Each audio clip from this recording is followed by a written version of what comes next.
Halo Spadi, balik lagi di konten awam.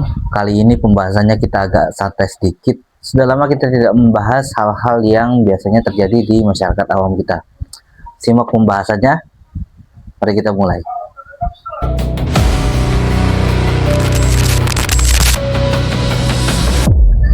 Pernah nggak sih kamu lagi debat seru, ide di kepala banyak, tapi pas ngomong-ngomong, ngeblank.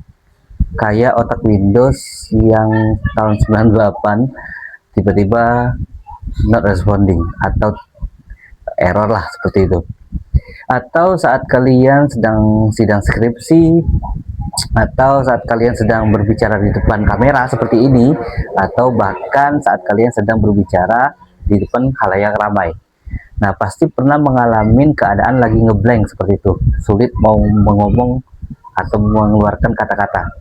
Nah, otak penuh dengan kalimat kata-kata yang mau kita ucapkan, tetapi lidah kayaknya keluh banget, apa sih mau diomongin, kayaknya kelupaan seperti itu ya. Jangankan nyusun kalimat yang cerdas ataupun kalimat yang panjang, tapi satu kata aja rasanya kayak sulit mau diucapkan atau hilang entah kemana. Nah, akhirnya kita cuma kadang-kadang kalau misalnya pas lagi debat, itu ujung-ujungnya kita hanya ngomong ya kayak gitu, hanya mengangguk gitu kan. Padahal sebenarnya bukan karena kita setuju sih dengan pendapat lawan bicara kita, tapi sebenarnya kita sudah kayak frustasi seperti itu, sudah tidak mau ngomong apa-apa lagi. Akhirnya ya mau apa sih mau disampaikan, tapi kita udah kebingungan mau ngomong ngucapin apa aja kayak gitu kan. Nah, kondisi ini sebenarnya ada istilahnya sebenarnya. Kondisi ini adalah kondisi psikologis yang disebut tip of tongue atau TOT. Nah, kalau di bahasa Indonesia-nya bisa kita sebut ngeblank tadi atau kelupaan kata.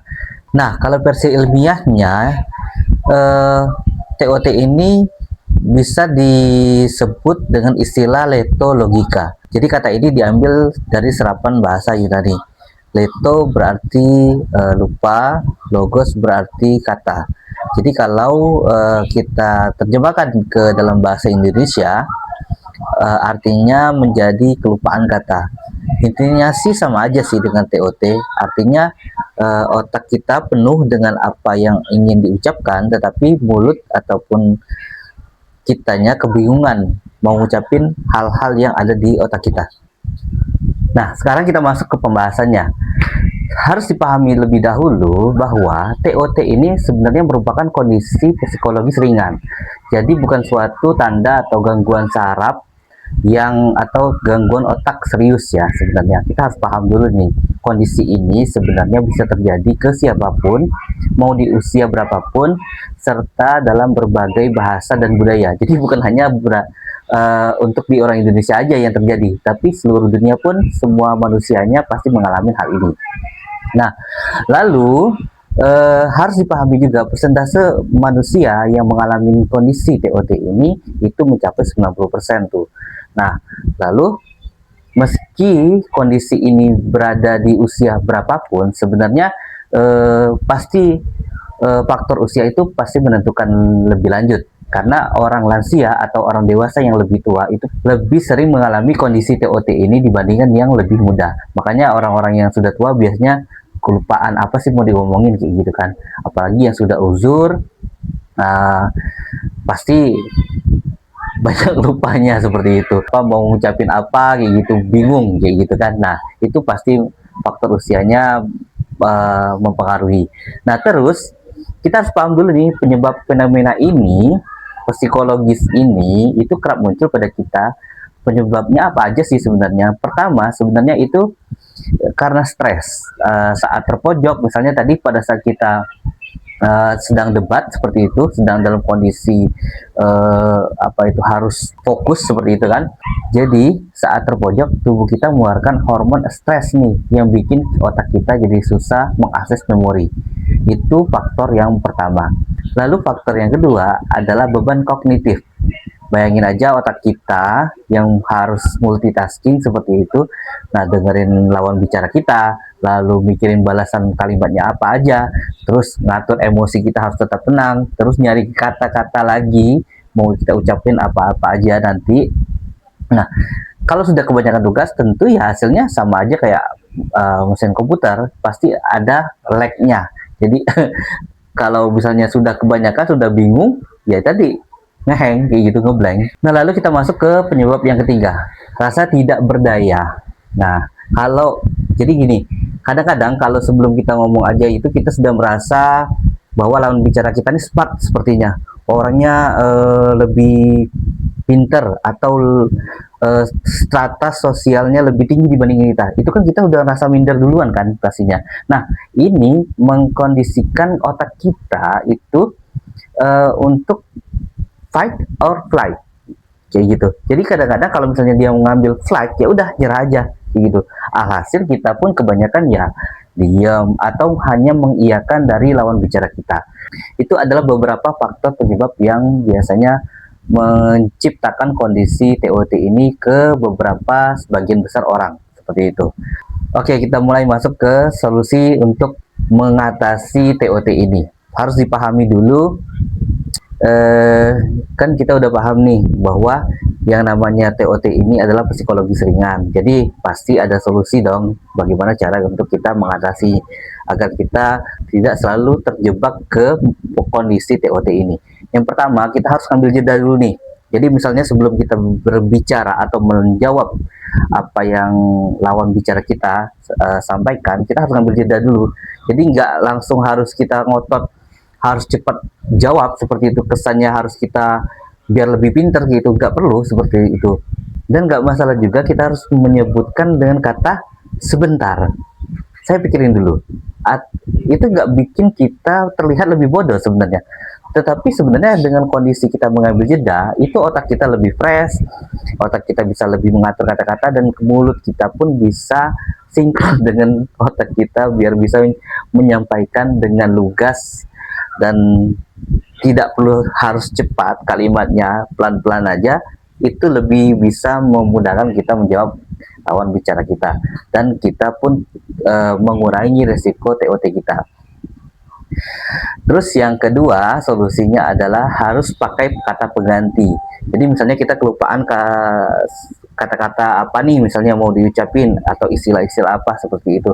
Nah, daripada kita bingung mengingat apa katanya gitu, lebih baik kita kalau sudah paham dengan apa yang mau kita ucapkan, kita harus ganti dengan kalimat yang lain. Contoh misalnya kata freeze kayak gitu ya, lagi nge-freeze, lebih baik kita cari kalimat atau cari kata yang misalnya saya lagi lupa kata nih, apa ya, seperti itu. Nah, kalau kita ucapin terus dan kita jelasin terus, biasanya akan muncul lagi tuh kata yang mau kita maksudkan, atau lawan bicara kita pun akan menyederhanakan apa yang kita maksud seperti itu.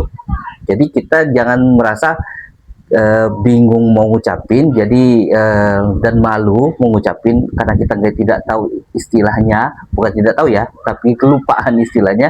Cukup diucapin, nanti muncul juga kok kata-kata yang harus kita ucapin. Lalu kita ke solusi yang ketiga, fokus ke alur argumennya. Jadi kalau misalnya kita tadi ke solusi yang kedua tadi, kalau misalnya kita fokusnya itu hanya ke katanya, kita akan bingung nih apa yang mau kita ucapin. Sebenarnya kalau kita sudah tahu garis besar jelas yang mau kita sampaikan, tanpa kita harus mengingat kata-kata istilah yang lumayan ngejelimet, yang harus terkesan kita adalah orang yang pintar, orang-orang profesional seperti itu, nggak perlu sebenarnya. Kita cukup sudah tahu garis besarnya, kita sampaikan dengan lugas, dengan jelas, dan orang pun mengerti apa yang kita maksud, ya sudah, itu lebih cocok kok untuk bagi orang yang sering mengalami TOT. Jadi fokus bahasanya itu tidak hilang, istilahnya seperti itu. Dan yang terakhir, tarik nafas dulu dalam-dalam. Jadi sebelum menjawab, bisa kok kadang kalau nggak salah salah satu video yang saya tonton itu tentang seorang Steve Jobs, itu dia dengan pinter smartnya menjawab itu menggunakan teknik memberi jeda. Jadi dia mengambil nafas dulu, kasih sekitar 2-3 detik untuk berpikir, lalu dia jawab nih. Itu malahan dia terkesannya lebih pintar, karena dia mengkondisikan otaknya untuk bisa lebih mengakses apa sih yang mau disampaikan ke lawan bicaranya. Jadi mengambil nafas ini pun membentuk kondisi otak kita jadi turun stresnya. Jadi beban pikiran pun jadi pastinya lebih jernih nih. Jadi gitu ya, seperti ya. Jadi intinya ngeblank itu atau TOT itu adalah hal manusiawi. Jadi bukan berarti kalian ketika mengalami TOT kalian merasa tidak pintar atau merasa kalian bodoh. Enggak kok. Saya juga sering kok mengalami TOT. Kalau kalian yang sering menonton video saya, kalian menyadari biasanya saya biasa ada kata kayak gitu ya. Nah, itu kondisi otak saya lagi memikirkan apa sih yang saya mau ucapkan seperti itu. Nah, jadi semua orang itu pasti mengalami. Bedanya, ada yang bisa kelola, ada yang cuman menerima aja, tidak mau belajar untuk mengatasinya. Jadi, kalau misalnya kalian lain kali atau kedepannya mengalami kondisi TOT ini, ya jangan langsung minder. Anggap aja ini bagian dari cara melatih otak kalian. Jadi saat kalian otaknya lagi buffering, istilahnya kalau misalnya kita nonton YouTube, kalian bisa melakukan tugas-tugas caranya dengan mempelajari hal-hal yang yang baru dengan mengasah otak seperti itu, ataupun membaca buku. Sebetulnya itu atau mengakses pengetahuan-pengetahuan yang baru itu akan melatih otak kita biar lebih bekerja, atau istilahnya membiasakan otak kita dengan kondisi stres seperti itu. Jadi misalnya apalagi yang kita sudah berumur kayak gini, bapak-bapak pasti kerjaan di kantornya sudah mumet seperti itu, ketika pulang santai aja lah kayak gitu kan. Nah, ini sebenarnya kondisinya tidak baik untuk kondisi orang yang sudah mulai tua. Jadi biasakan untuk terus mengakses pengetahuan-pengetahuan baru ataupun berbicara dengan halayak-halayak yang ramai kayak gitu. Jadi membiasakan untuk tetap produktif seperti itu. Itu akan membantu mengurangi TOT. Nah, jadi untuk pembahasan kita kali ini sampai di sini. Jadi bagi kalian yang sering mengalami atau pernah mengalami kondisi TOT ini, kalian bisa bagikan di kolom komentar tentang pengalaman kalian. Kita bisa bahas bareng-bareng di sana. Jadi jangan lupa subscribe dan like video ini. Terima kasih sudah menonton. Sampai jumpa.